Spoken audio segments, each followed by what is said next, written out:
well, she does have a little bit of fluid in her lungs, and we think that it's the start of pneumonia, but that's not the issue. He showed us the film. He says this mass here should not be there. So neuroblastoma is actually one of the most common forms of pediatric cancer. Within North America, approximately 750 children a year are diagnosed under the age of 15.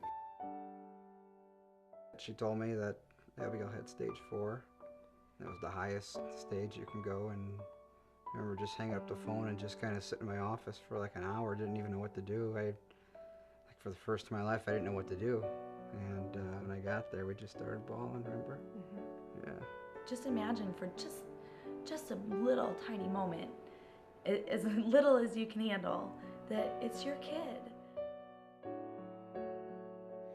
And many people haven't heard about neuroblastoma, but in the pediatric world of cancer, neuroblastoma is quite common. It originates in nerve tissue, but it originates outside the brain. So the tumor starts in nerve tissue, either along the spinal cord or there's actually some nerve tissue in the middle of the adrenal gland called the adrenal medulla. And there was one moment that I knew there was something wrong when she bent over and her stomach was like sticking out, really distended, and we didn't realize that was not milk belly. That was, tumor growing very rapidly. There's a lot of different ways this tumor will present. So sometimes it just presents as an asymptomatic lump, for instance, in the neck. But much more commonly, patients will present with symptoms related to their metastatic disease. And the tumor metastasizes or spreads to the bone. And one of the most common presentations is patients will present with pain. So we were in the ER twice with x-rays that showed us that she was full of stool, so we kept moving on that direction until the day that she stood up and fell down because she couldn't stand. Her legs were hurting her so badly. Put us to the pediatrician, who put us to the ER, who after several tests found the mass growing in her right adrenal gland, which then after some staging found out was stage 4 neuroblastoma. She had metastasized to her bones and her bone marrow. And we treat them with very, very intensive therapies. We treat them with very high doses of chemotherapy.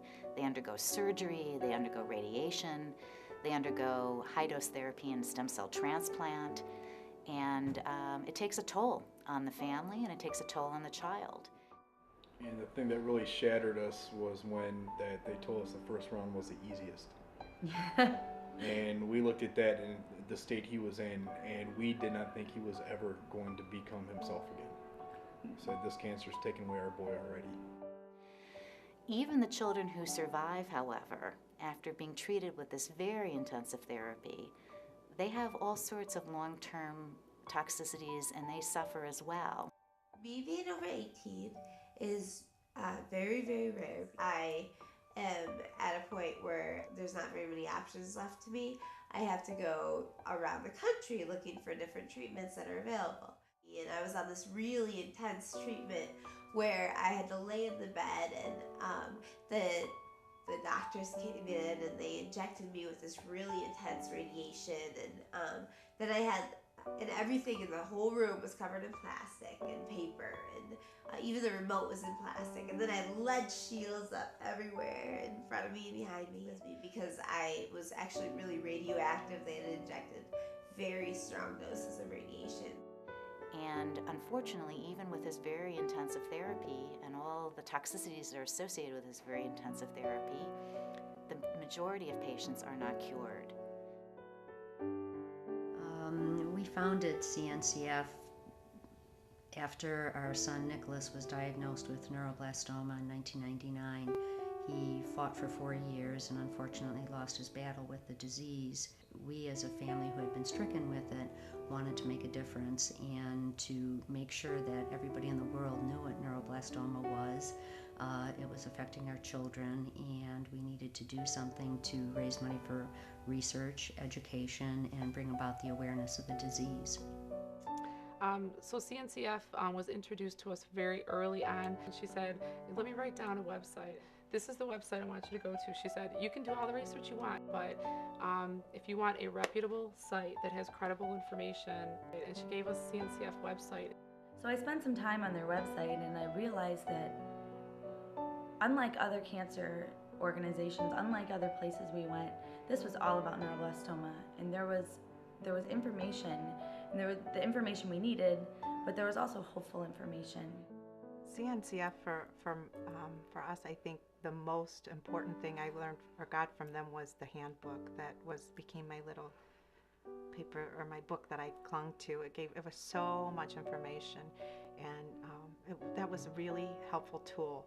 And then after we were done with treatment, to go to that conference that just is a wealth of information and very beneficial, and one I plan to attend every year. The conference is a very, very important component of the CNCF, and the doctors have learned from it as well. And then one of the next steps that we have done is provided over $1 million in research funding over the last several years. And it's something that we obviously would like to increase that amount to several $1 million if we can. There are treatments out there that are potentially sitting on the shelf right now because their money isn't behind them to back them to produce these new drugs. It's critical that organizations such as CNCF raise money, raise awareness, raise funds needed that can save our children. There's got to be a better way. And the only better way we're going to find is through raising awareness, through raising funds, and through research, providing the funding for the research. It's important to know that they need your help, they need your support. Hopefully one day there will be cures out there and treatments out there that after children have the response that Drew had, doctors can say to their parents, your child's going to be okay. It's over now, and your child's going to be all right. Thank you for helping me. Thanks for having me.